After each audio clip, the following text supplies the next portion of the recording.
lo que ocurrió, más bien recordarles, porque esta es una que a lo mejor muchos sí tienen en el radar. Nacido el 4 de julio, pero de 1957, el Fiat 500, este vehículo fue presentado en el Auto Show de Turín, promocionado en aquel entonces como un vehículo urbano, accesible, práctico y sobre todo con una identidad muy particular. En aquel entonces, tenía sobre sus hombros la responsabilidad de enfrentar con mayor facilidad, pues lo que en aquel entonces suponía congestionamientos viales pues muy complicados en las ciudades italianas, en donde se empezaban a vender este tipo de autos que necesitaban cada vez más pues esta agilidad, necesitaban cada vez más esta versatilidad de poderlo acomodar donde fuera.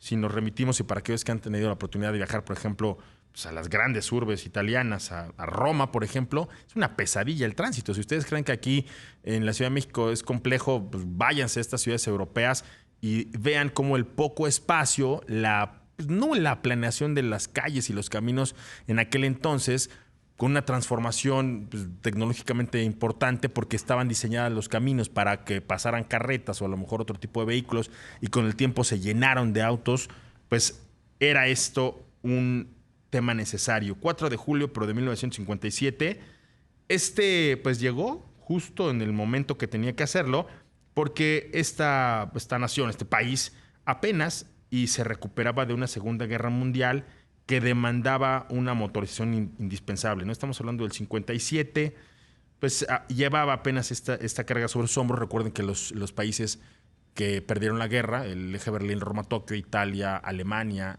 y Japón, pues cargaron sobre sus hombros con consignas importantes que definieron a la industria de aquellas épocas.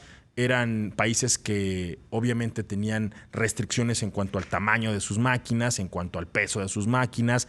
No había recursos suficientes a lo mejor para invertir mucho en acero o en otros materiales indispensables para la construcción de vehículos. Y entonces el 580, este vehículo que apenas generaba 13 caballos de fuerza con un motor 479 centímetros cúbicos, pues era la respuesta para las plegarias de aquellos italianos que querían movilizarse y pues que no les alcanzaba para un Lamborghini o para un Ferrari, Pablito.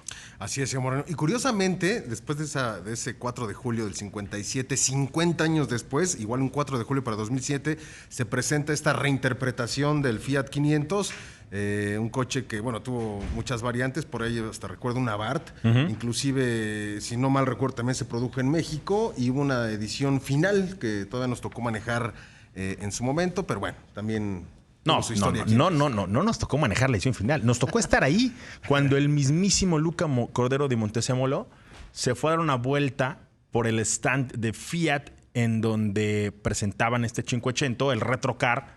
Estaba por ahí gente como Luca de Meo.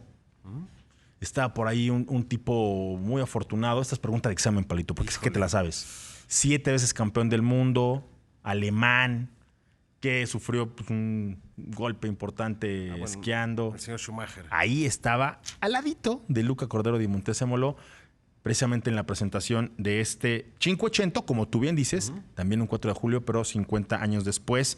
Era una maravilla esta presentación. Se hizo primero en las oficinas de Turín, que tenía la marca, y posteriormente se presentó en el Auto Show de Frankfurt de esta compañía, en el stand de esta compañía, Pablito. Así es, bueno, pues mucha historia de este coche. Muchísima. Oye, y como bien dices, ¿no? El mejor 580 que se ha producido en la historia salía de una planta de manufactura mexicana. Ojalá y en algún momento Stellantis traiga la versión eléctrica de este cochecillo.